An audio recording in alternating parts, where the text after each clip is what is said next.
Hey friends, welcome back to Kathy's Country Life. Today we're going to be talking about butternut squash. I've got several that was given to me by a friend, and I'm thinking of ways to use them. I want to blow your mind for a minute.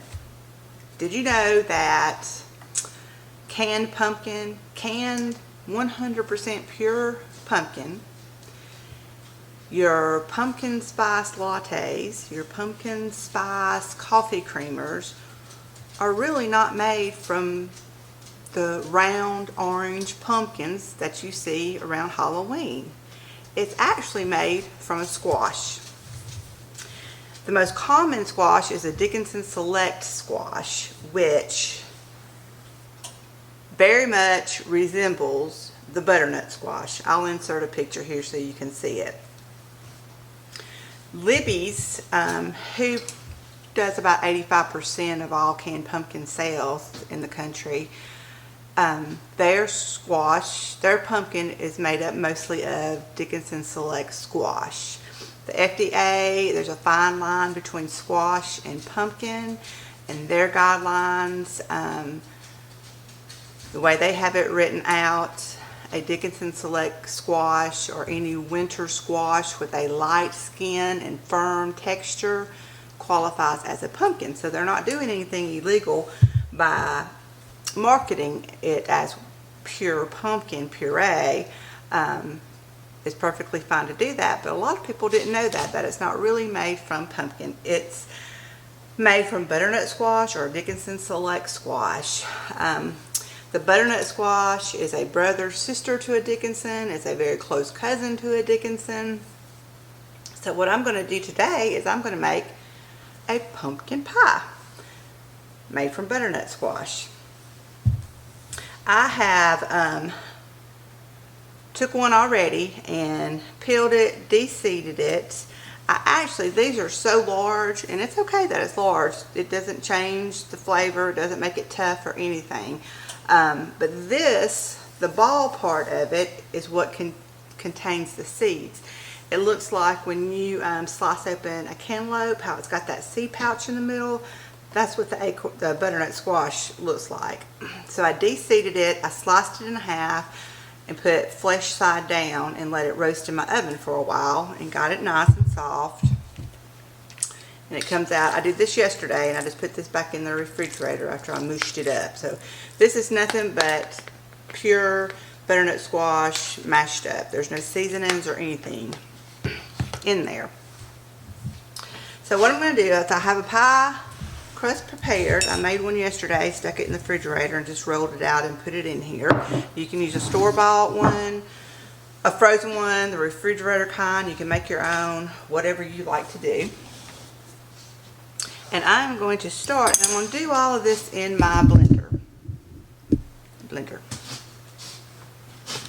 So I'm going to start with my squash.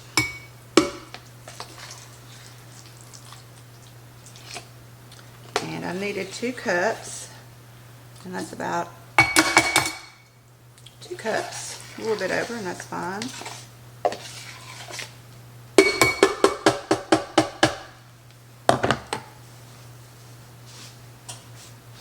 Okay, and the recipe I'm using calls for 15-ounce can of pumpkin, so I'm using 2 cups, which is about 16 ounces. And to that, I'm going to add 3/4 cup of sugar. I've got 2 eggs.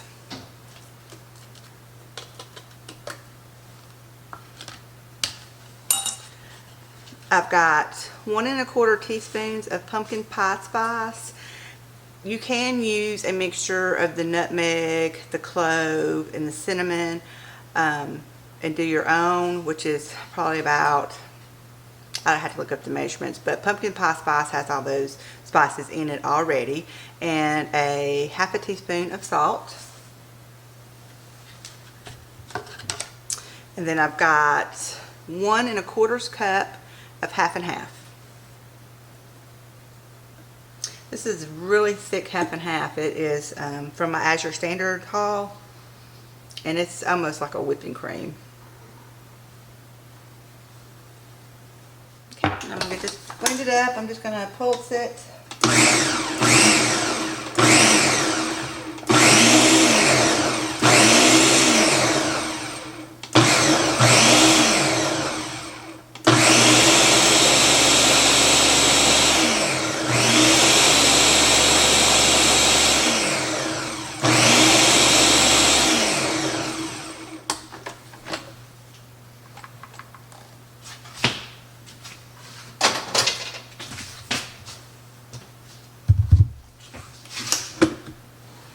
Then I'm going to just pour it into my pie crust.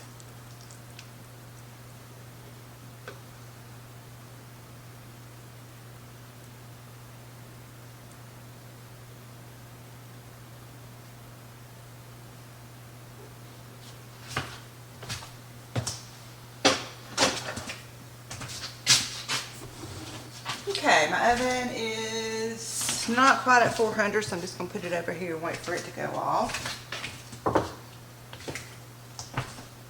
Now last night when I cooked one of these, like I said, I took the bulbous part of it to make the puree for the pie, and this part of it is just straight meat. There's no seeds or anything in it, and so I just cut it up into about 1-inch cubes, roasted it in the oven with olive oil and salt, pepper, and it's delicious to do like that. I'm going to make tonight a black bean pumpkin chili with my leftover roasted butternut squash that I had from yesterday. I don't have any canned black beans, so I've got some black beans cooking in my Instapot, some dried ones, and then I'll bring you along for the ride and let y'all see what we do with that. So stay tuned. Okay guys, I'm back. I'm going to start on the pumpkin black bean chili.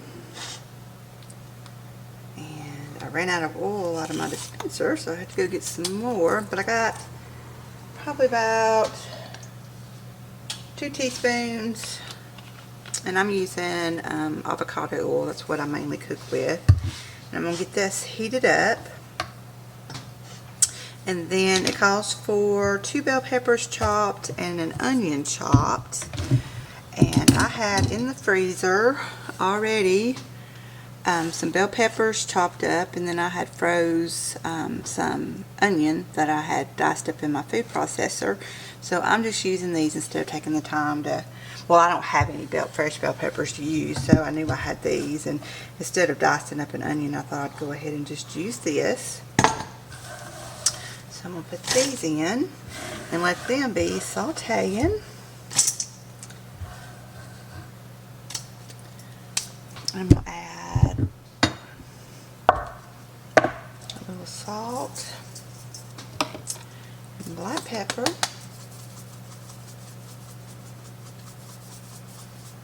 I cooked 2 chickens yesterday in my roaster. You can see that over here yesterday, and deboned, got all the meat off of it and froze it for some quick dinners.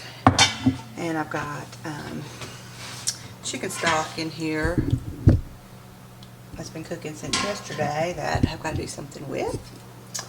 And I don't think I've posted the video yet, but I will. I went on a big long yard sale with my daughter, my mother-in-law, my sister-in-law, and my niece. And I had gotten, hold on,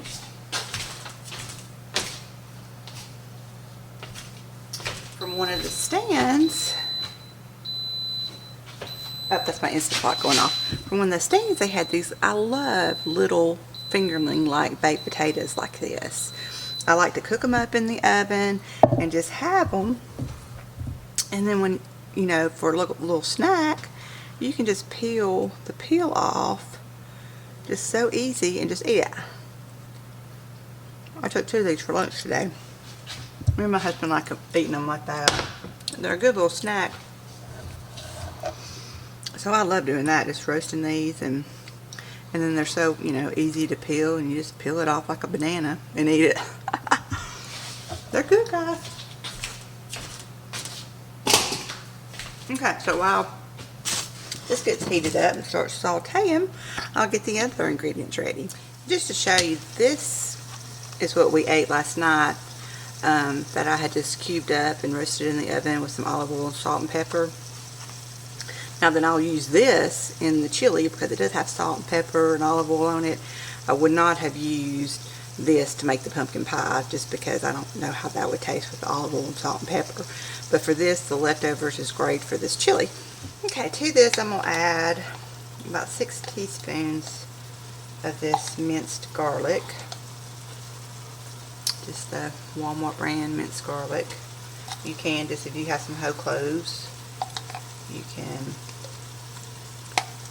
mince those up. I think that's good. Get that cooking in here with the peppers and onions. It smells so good when these cook together.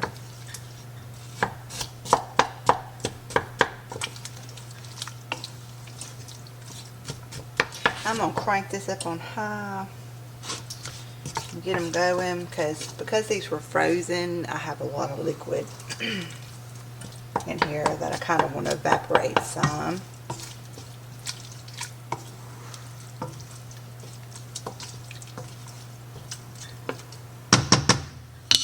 Okay, this is normally made like a vegetarian chili, but my husband has to have meat, so I'm going to put some of this chicken that I had cooked, I had roasted up last night and froze. I'm going to put a pack of that in here to make him happy. Oop, where's the light? So I've got some frozen chicken, and I'm going to put it in here because it's frozen so we can start dehydrating while this is all steaming. Did I say dehydrate? I mean thaw out. Okay, to this I'm going to add 2 cans of crushed tomatoes. These are 18.3 ounce cans. I'm going to have to get my... Sucks getting old. You know, I'm getting like arthritis in that joint and that thumb, and I can't hardly twist anything off. So I have to get this little thing from Pampered Chef to loosen up the jars. So I'm going to go ahead and add the crushed tomatoes in.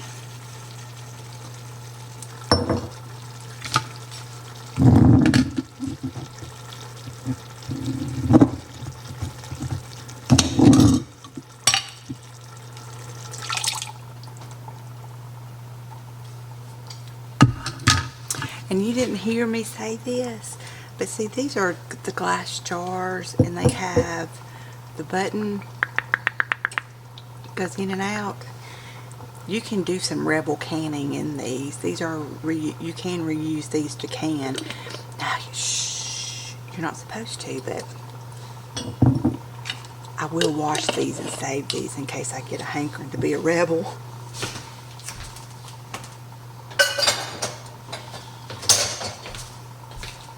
Okay, we're going to let all this get to cooking together. I'm going to put the lid on this. If I can find the lid, I'll put the lid. Where's my lid?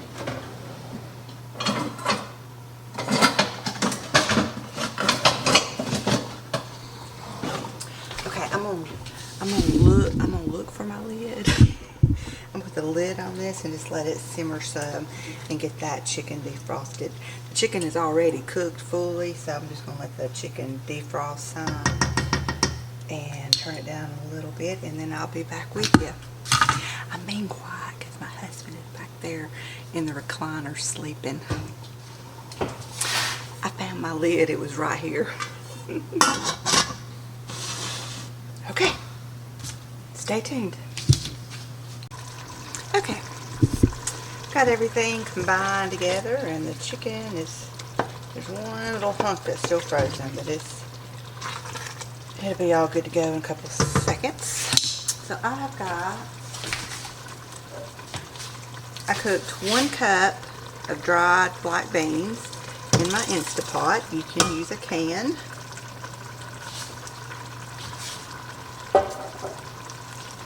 If you have a can, I just didn't have a can of black beans, and I had all these dried ones.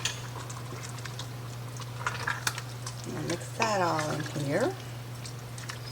And, okay, and to this, I'm going to add 4 teaspoons of chili powder. You know, if you've got those little envelopes of chili seasoning, you can use those.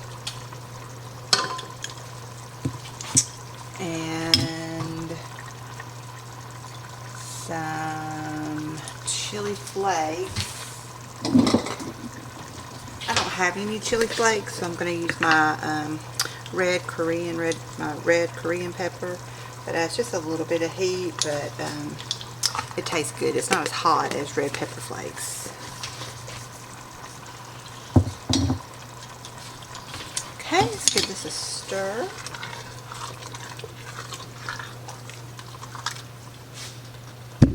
See if you can see down in there what it looks like.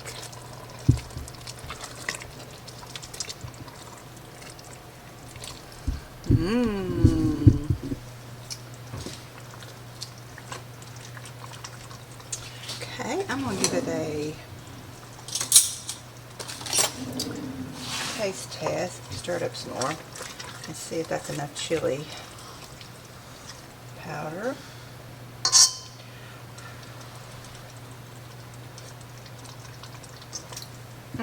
Need some more. Another heavy-handed teaspoon.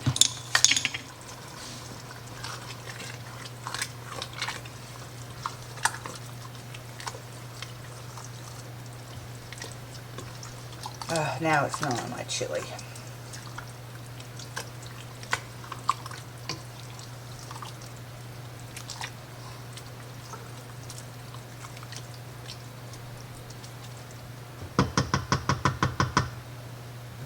Now to this, you could have, if you've got some chicken broth or something in your pantry. This is a little thick. So I'm just grabbing some that I've got cooked here in the roaster. And I know you're not going to have some that's already cooked in the roaster. Waiting on me. And you can just add water. But I've dipped some out in my fat separator so that I can just pour some of this in without getting all that grease. It just needs to be loosened up a bit. That was about a half a cup I added. Let me see. Yeah, that's better. So if you need it, if it was too thick for you, if you need to add some liquid, you could use like water, or if you've got any chicken broth that's unopened or that's opened in your refrigerator, you could use that. I just happen to have that cooking over here, so I use some of that. Okay, let me try another little spoon, make sure it tastes okay. My battery died, I had to change it out. So I'm going to add some more salt. It needs salt. About 2 fingers.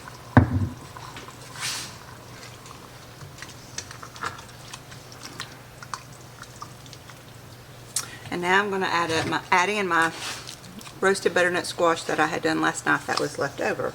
This is probably a good 2 cups.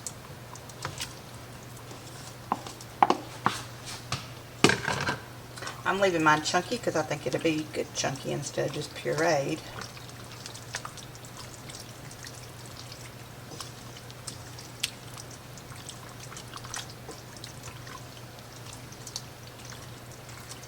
Okay, I've got this turned down to simmer, and I'm just going to put the lid back on and let it simmer for about 5 or 10 minutes, and that should be good to go. My pie has got about 15, 20, 25 minutes left to go, so we'll check on that when it's ready. You cook that for an hour at a 400-degree oven. Okay, we're at the 1 hour mark on our pie. I've been touching it to see, you know, it's still a little, it's not really jiggly, but it's still soft. But any kind of custard pie, like a pumpkin pie is, squash pie, it'll firm up as it cools off. So I'm gonna go ahead and get it out of the oven.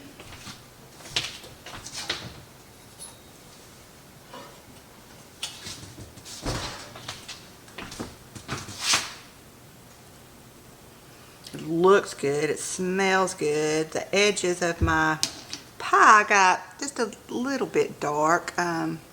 Not bad though. I've got to get me one of those pie shell protectors that you put on while you're baking, so that your crust don't get too bright. I don't have one of those, and I hate doing the aluminum foil. I can never get it just right, and it won't stay on right, and it's just a pain in the old hiney. So anyway, the pie's done, and the chili is just about done.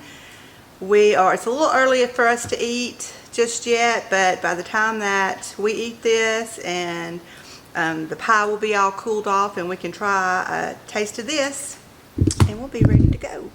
So thank you for joining me today. If you like what you see, please like and subscribe to my channel. I would really, really, really appreciate it.